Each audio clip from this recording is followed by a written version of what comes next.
अस्सलामुअलैकुम वरहमतुल्लाहि वबरकातुहू। Saudi Aramco certified work permit receiver course में खुशामदीद। दोस्तों, आज हम जिस टॉपिक पर बात करेंगे वो है fire and explosion. Oil and gas industry में आग लगने की वजह से बहुत ज़्यादा नुकसान होते हैं, जैसे कि deep water horizon Texas city में आग लगने की वजह से, सऊदी अरामको में भी आग लगने की वजह से प्लांट्स और इंसानी जान के नुकसान हुए हैं। फायर एंड एक्सप्लोजन के नुकसान और उनका कंट्रोल। आग का लगना और धमाका होना। धमाका खेज मवादात जिनमें लिक्विड गैसेस का कंट्रोल ना होना। जैसे ही कोई फ्लेमेबल मटेरियल रिलीज़ होता है उसे सिर्फ इग्निशन सोर्स या चिंगारी की ज़रूरत होती है। इग्निशन सोर्स जो कि वेल्डिंग, कटिंग, ग्राइंडिंग के दौरान चिंगारी की सूरत में मौजूद होती है। ओपन एरिया में स्मोकिंग करने से भी फायर के नुकसान हो सकते हैं। गाड़ी का इंजन चलना भी फायर के नुकसान की वजह हो सकता है। कुछ फ्लेमेबल मटेरियल ऐसे भी हैं जो कि एक्सट्रीम टेम्परेचर पर हवा के साथ मिलकर फायर एंड एक्सप्लोजन का बायस बनते हैं। इन ख़तरात को हम मुख्तलिफ़ तरीक़ों से कंट्रोल कर सकते हैं। फ्लेमेबल मटेरियल को प्रोसेस लाइन या इक्विपमेंट के अंदर स्टोर करके, हॉट वर्क परमिट का इस्तेमाल करके, व्हीकल्स का हाई रिस्क एरिया में एंट्री के लिए हॉट वर्क परमिट का इस्तेमाल करके, फायर रेजिस्टेंस मटेरियल या फायर ब्लैंकेट का इस्तेमाल करके, गैस टेस्ट का इस्तेमाल करके, हार्ड जॉब के लिए फायर वॉच असाइन करके, सेफ और डेजिग्नेटेड एरिया में स्मोकिंग करके, फायर फाइटिंग इक्विपमेंट का इस्तेमाल करके, कंबस्टेबल मटेरियल को रिमूव करके हम इन ख़तरात को कंट्रोल कर सकते हैं। वेल्डिंग, कटिंग एंड ब्रेजिंग के नुकसान और उनका कंट्रोल। वेल्डिंग, कटिंग, ब्रेजिंग के दौरान फ्लेमेबल एटमॉस्फेरिक कंबस्टेबल मटेरियल को बआसानी आग लग सकती है, जो कि एक्सप्लोजन का बायस बनती है। कन्फाइंड स्पेस में वेल्डिंग, कटिंग, ब्रेजिंग वर्क के दौरान टॉक्सिक वाइपर और फ्लेमेबल गैसेस प्रोड्यूस होती हैं, जिनकी वजह से ऑक्सीजन की कमी हो जाती है, जो कि ख़तरात का बायस बनती हैं। डिफेक्टिव इक्विपमेंट भी ख़तरात का बायस बनते हैं। वेल्डर या ऑपरेटर का ट्रेंड ना होना भी ख़तरात का बायस बन सकता है। वेल्डिंग, कटिंग, ब्रेजिंग के दौरान एक्सट्रीम लाइट भी ख़तरात का बायस बनती है। इन ख़तरात का हम मुख्तलिफ़ तरीक़ों से कंट्रोल कर सकते हैं। हॉट वर्क परमिट का इस्तेमाल करके, कन्फाइंड स्पेस में हार्ड जॉब के दौरान कंटिन्यू गैस मॉनिटरिंग करके, फायर ब्लैंकेट का इस्तेमाल करके, स्पार्क और स्लज को कंट्रोल कर सकते हैं। हॉट वर्क एरिया को गीला या वेट करके, इक्विपमेंट को इस्तेमाल करने से पहले इंस्पेक्ट करके, चेकलिस्ट का इस्तेमाल करके,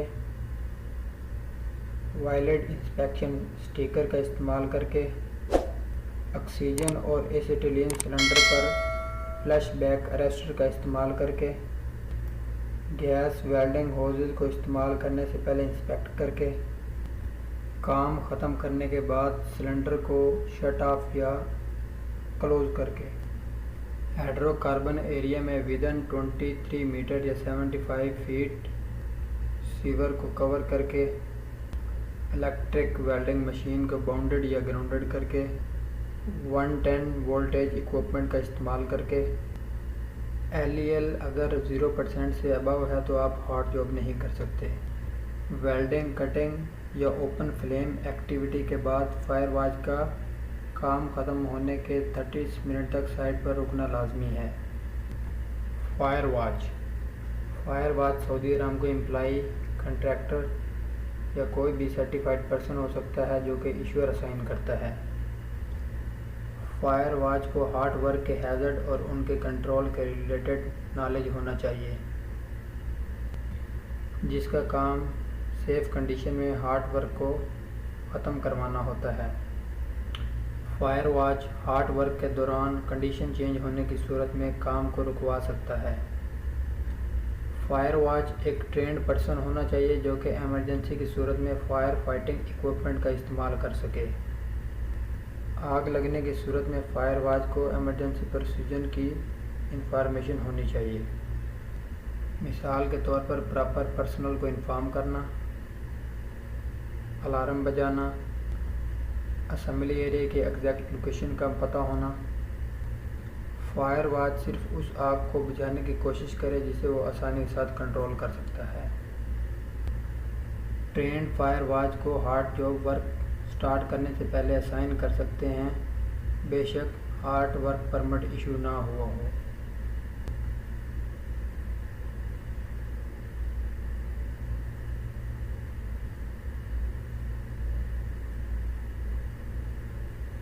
आर्क फ्लश फायर के खतरात और उनका कंट्रोल। सऊदी अरामको में बहुत से incident electrical arc flash fire की वजह से होते हैं जो कि मुख्तलिफ खतरात का बायस बन सकते हैं।